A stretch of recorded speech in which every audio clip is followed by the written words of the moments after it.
మంచి కాస్త ఆలస్యంగా వెలుగులోకి వచ్చినా అది ప్రాక్టికల్గా ప్రూవ్ అవుతుంది. ఆ మంచిని నమ్మేటట్టు ఉంటుంది. కానీ చెడు ఎంత ప్రభంజనంలాగా దూసుకెళ్ళినా అది తెలిసిన మరుక్షణమే విరిగిపోతుంది. దాంట్లో వచ్చిన ఆనందం కూడా పెద్దగా ఏమీ ఉండదు. తాజాగా ఆంధ్రప్రదేశ్లో ప్రభుత్వం అనేది మారింది. చంద్రబాబు కూటమి అధికారంలోకి వచ్చిన కొద్ది రోజుల్లోనే కీలక పరిణామాలు రాష్ట్ర వ్యాప్తంగా జరుగుతున్న నేపథ్యంలో ఆంధ్రప్రదేశ్ మాజీ ముఖ్యమంత్రి వైఎస్ జగన్మోహన్ రెడ్డి గారు ఈరోజు తాడేపల్లి వేదికగా ఒక సంచలన పెద్ద ఎత్తున ప్రెస్ మీట్ అనేది నిర్వహించారు. మీడియా మిత్రులను పిలుస్తూ ఏకంగా ఆయన లైవ్ టెలికాస్ట్ ద్వారా జరుగుతున్న అరాచకాలు, అబద్ధాల గురించి విశ్లేషించారు జగన్మోహన్ రెడ్డి గారు. జగన్మోహన్ రెడ్డి గారు చెప్పిన అప్పుల లెక్కలు కానీ, అబద్ధపు హామీలు, ప్రకటనలు, ప్రస్తుతం కూటమి సర్కార్ చేస్తున్న ఆరోపణలకు జగన్ ప్రతి అడుగులో సమాధానం చెబుతూ అదిరిపోయేలా తన యొక్క వ్యవహార శైలిని కనబరిచారు. ముందుగా జగన్మోహన్ రెడ్డి గారు చంద్రబాబు నేతృత్వంలో కూటమి ప్రభుత్వ పాలనలో రాష్ట్రం ఎటువైపు వెళ్తుందో ఆలోచించాలి అంటూ జగన్మోహన్ రెడ్డి గారు చెప్పుకొచ్చారు. పురోగతి వైపు వెళ్తుందా లేదంటే తిరోగమనంలోకి వెళ్తుందా గమనించాలి అంటూ ఏపీ ప్రజలకు జగన్ విజ్ఞప్తి చేయడం జరిగింది. రాష్ట్రంలో కొనసాగుతున్న అరాచకాలు, చంద్రబాబు విడుదల చేస్తూ వస్తున్న అబద్ధపు శ్వేతాపత్రాలు, వైఎస్ఆర్సీపీ హయాంపై చేస్తున్న తప్పుడు ప్రచారాలపై నేడు ఆయన చాలా క్లారిటీనిచ్చే ప్రయత్నం చేశారు. రాష్ట్రంలో గడిచిన 52 రోజులుగా దాడులు, అత్యాచారాలు, ఆస్తుల ధ్వంసం కొనసాగుతున్న నేపథ్యంలో ప్రశ్నించే వాళ్లను అణిచివేసే ఒక పెద్ద ఎత్తున కుట్రపూరితమైన ధోరణి కూటమి నేతలు ముందుకు తీసుకెళ్తున్నారు. విధ్వంస పాలన కొనసాగుతూ పోలీసులు ప్రేక్షక పాత్ర పోషించేలా జరుగుతున్న పరిణామాలపై జగన్ చాలా సీరియస్గానే కామెంట్ చేయడం జరిగింది. చంద్రబాబు ప్రభుత్వం 7 నెలలకు సర్దుబాటు చేస్తూ ఓటాన్ బడ్జెట్ పెడుతుందని, పూర్తి స్థాయి బడ్జెట్ పెట్టే ధైర్యం లేదంటే ఎంతటి దారుణమైన అధ్వానమైన పాలనలో అర్థం చేసుకోవాలి అంటూ జగన్ చెప్పుకొచ్చారు. చంద్రబాబు కూటమి అధికారంలోకి వచ్చిన 52 రోజులుగా ఇప్పుడు ప్రజెంట్ బడ్జెట్ సమావేశాలు జరుగుతున్నాయి. ఈ రోజుతో అసెంబ్లీ కూడా ముగిసింది.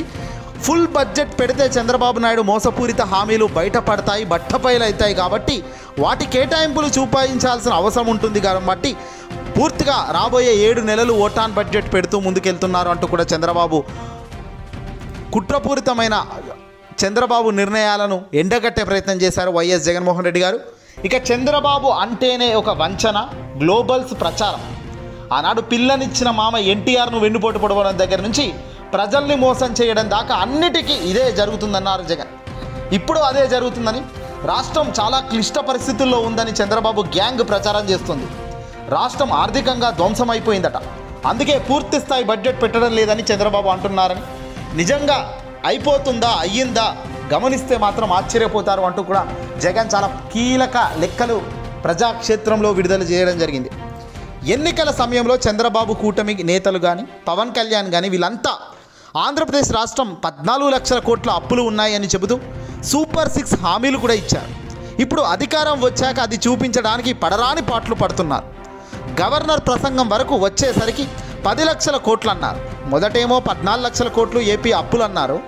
గవర్నర్ ప్రసంగం అసెంబ్లీలో ఏకంగా 10 లక్షల కోట్ల అప్పు అయిందని చూపించారు. ఇక శ్వేతాపత్రాలతో మభ్యపెట్టే ప్రయత్నం చేస్తున్నారని జగన్ విమర్శించారు. నిజంగా అది ఒకసారి గమనిద్దాం. వాస్తవానికి చంద్రబాబు ఏ లెక్కలు చెబుతున్నాడు, జగన్ ఏం చెబుతున్నాడో వింటే మాత్రం నిజంగా వాస్తవాలకి ఎంత దగ్గరగా జగన్ ప్రెస్ మీట్ కొనసాగింది అనేది మీకే అర్థమవుతుంది. ఆర్బీఐ, కాగ్, స్టేట్ బడ్జెట్ ప్రకారం గమనిస్తే వాస్తవానికి ఈ ఏడాది జూన్ దాకా, అది చంద్రబాబు ప్రభుత్వం వచ్చేంత దాకా చూస్తే అప్పు 5,18,000 కోట్ల రూపాయలు మాత్రమే. చంద్రబాబు 2019లో దిగిపోయే నాటికి, అంటే గతంలో 2019లో దిగిపోయే నాటికి 2,72,000 కోట్ల అప్పు ఉందట. వైసీపీ హయాంలో 2019 నుంచి 2023 మొన్నటి ఎన్నికల దాకా 5,18,000 కోట్లకు ఈ అప్పులు చేరాయి. గ్యారంటీల విద్యుత్ ఒప్పందాలు అన్నీ కలుపుకుని 7,48,000 కోట్లకు ఇది అప్పు అనేది రావడం జరిగింది. అయితే గవర్నర్ గారి ప్రసంగంలో మాత్రం పూర్తిగా అబద్ధం చెప్పించారు. 14 లక్షల కోట్లు అప్పు అయిందని చెప్పడం నిజంగా ఎంతవరకు ధర్మం అంటూ జగన్ ప్రశ్నించారు. వాస్తవాలపై గవర్నర్కు సైతం మేము లేఖ రాస్తున్నామని, ఆయనతోనే అబద్ధాలు చెప్పించిన విషయాన్ని ఆయన దృష్టికే తీసుకెళ్లే ప్రయత్నం చేస్తామని కూడా జగన్ చెప్పుకొచ్చారు. చంద్రబాబు అధికారం చేపట్టే నాటికి 7,000 కోట్లకు పైగా ఖజానా సొమ్ముందని, మేము అధికారం నాటి వచ్చినప్పుడు అంటే చంద్రబాబు గారు ఇప్పుడు ప్రస్తుతం కూటమి అధికారంలోకి వచ్చిన ఈ నేపథ్యంలో 7,000 కోట్ల రూపాయలు గవర్నమెంట్ ఖాతాలో మేము పెట్టి ఉంచాము. కానీ అదే 2019లో మేము అధికారంలోకి వచ్చినప్పుడు జగన్మోహన్ రెడ్డి గారు ప్రమాణ స్వీకారం చేసే నాటికి చంద్రబాబు ఉంచిన డబ్బులెన్ని ఖజానాలో అని చూస్తే ఆ ప్రభుత్వ ఖాతాలలో కేవలం 100 కోట్లు మాత్రమేనట. మరి ఆ విషయాన్ని స్వయంగా ఈనాడే రాసింది కదా, మేం చెప్పట్లేదు. మరి ఆనాడు చంద్రబాబు నాయుడు గారు కేవలం 100 కోట్లు విడిచిపెట్టి వెళ్తే మేము ఏకంగా 5 ఏళ్ల కాలంలో అప్పులు ఏ శాతం తగ్గించాము? చంద్రబాబు గారి హయాంలో కాంపౌండ్ యాన్యువల్ గ్రోత్ కింద 21.63% అప్పులు చంద్రబాబు చేస్తే వైఎస్ జగన్ ప్రభుత్వం వైసీపీ ప్రభుత్వం అధికారంలోకి వచ్చిన 2019 నుంచి 2024 ఎన్నికల దాకా చూస్తే కేవలం 12.90% మాత్రమే కాంపౌండ్ యాన్యువల్ గ్రోత్లో అప్పులన్నీ చేయాలి. అంటే మోర్ దెన్ 50%. ఆనాడు చంద్రబాబు చేసిన అప్పుల కన్నా పోల్చుకుంటే జగన్మోహన్ రెడ్డి గారు చాలా తక్కువ యాన్యువల్ కాంపౌండెడ్ గ్రోత్ వాల్యూ చూసుకుంటే మాత్రం 12.9%, చంద్రబాబు 21%. అంటే ఈ రకంగా చూసినా కూడా చాలా వరకు జగన్మోహన్ రెడ్డి గారు అప్పుల శాతాన్ని తగ్గించే కార్యక్రమం చేశారు. అందులో సంక్షేమాన్ని ఏ రాష్ట్రంలో ఇవ్వలేనంత గొప్పగా ఇవ్వడం కూడా విశేషం. కేంద్ర ఎకనామిక్ సర్వే ఈ ప్రభుత్వ పనితీరును మెచ్చుకోవడం కూడా జరిగింది. అయితే రాష్ట్ర ఆర్థిక పరిస్థితికి ఆగమైనట్లు చిత్రీకరించడం, చంద్రబాబు ఇతర కార్యక్రమాలు చేస్తూ పొద్దున్న లేస్తే ఏపీని నాశనం చేశాడు జగన్ అంటూ వాళ్ళు చెప్పుకురావడం, అప్పుల ఉబ్బిలో ఏపీని నెట్టాడు అని ఒక ఫాల్స్ ఇన్ఫర్మేషన్ ప్రజల్లోకి పంపే కార్యక్రమం చేస్తున్న చంద్రబాబు నాయుడిని జగన్ ఎండగట్టారు. తాజా ప్రెస్ మీట్తో క్లియర్గా తను ఈ ఆధారాలన్నీ కూడా ప్రజల ముందుకు పెట్టడం జరిగింది.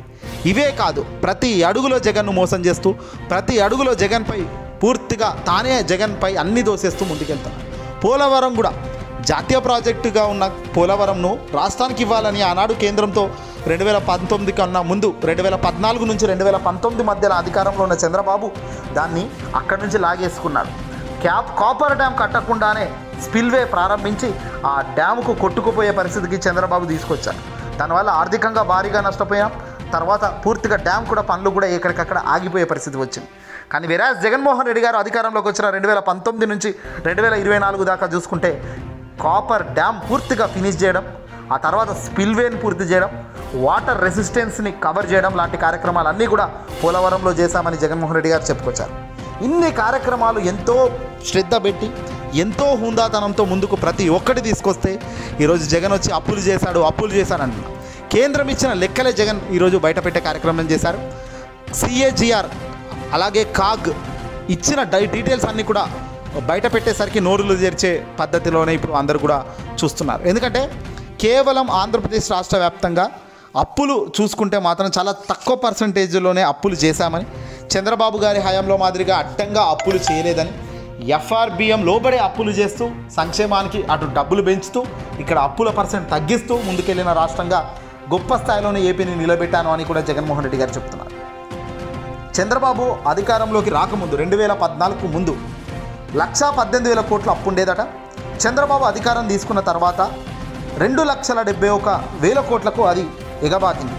ఇక అక్కడ జగన్మోహన్ రెడ్డి గారు అధికారంలోకి వచ్చారు. 2019లో జగన్ అధికారంలోకి వచ్చినప్పుడు కేవలం 2,71,798 కోట్ల అప్పు ఉండగా జగన్మోహన్ రెడ్డి గారు వచ్చిన ఈ 5 ఏళ్ల కాలంలో 5,18,000 కోట్ల అప్పుకు చేరినట్టుగా జగన్మోహన్ రెడ్డి గారే చెప్తున్నారు. ఇక ఆ తర్వాత గ్యారంటీలు, విద్యుత్ ఒప్పందాలు అన్నీ కలుపుకుంటే మాత్రం 7,48,000 కోట్లు మాత్రమే ఉంటాయని, గవర్నర్ గారు 14 లక్షల కోట్లు ఎక్కడి నుంచి తెచ్చుకొచ్చి చెప్తున్నారు అంటూ కూడా జగన్మోహన్ రెడ్డి గారు చాలా గట్టిగానే ప్రశ్నించే ముందుకు వెళ్ళారు. ఏదేమైనప్పటికీ కూడా అబద్ధాలు చెప్పడం అంటే చంద్రబాబుకు ఎంత పెద్ద వెన్నతో పెట్టిన విద్యనో ఇదిగో ఈ లెక్కలు చూస్తేనే అర్థమవుతుందని, ఆంధ్రప్రదేశ్ పరిస్థితి మరీ అధ్వానంగా ఏమీ లేదని, అంతెందుకు ఇప్పటికీ కూడా దేశంలో అభివృద్ధి చెందుతున్న రాష్ట్రాల్లో ఆంధ్రప్రదేశ్ దూసుకెళ్తుంది అని కేంద్రమే ప్రశంసిస్తుంది. అంటే మరి ఏ రకంగా కేంద్రం ప్రశంసిస్తుందో చంద్రబాబు కూటమి నేతలను అడిగి తెలుసుకోవాలన్నారు జగన్.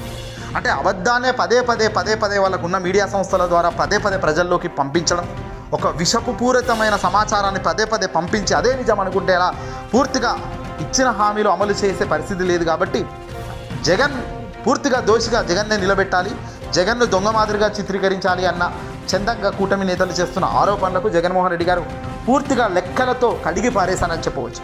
బహుశా ఈ లెక్కలు జగన్మోహన్ రెడ్డి గారు గతంలో అసెంబ్లీలో కూడా చెప్పారు. ఈసారి మరింత క్లియర్గా మరింత విశ్లేషంగా జగన్ తన ప్రెస్ మీట్లో కూర్చొని మరి ఈ లెక్కలు చెప్పడం జరిగింది. చంద్రబాబు ప్రతి అడుగులో మోసం చేస్తున్నాడని, ప్రతి అడుగులో ఇబ్బంది పెడుతున్నాడని, ఎన్ని పెట్టినా ఏది చేసినా ప్రజలు మాత్రం ప్రతి లెక్క గమనించాలి. మెడలు వచ్చే కార్యక్రమం రాబోయే రోజుల్లో కూడా జగన్ ఖచ్చితంగా చేస్తాడు అంటూ కూడా జగన్మోహన్ రెడ్డి గారు చెప్పడం జరిగింది.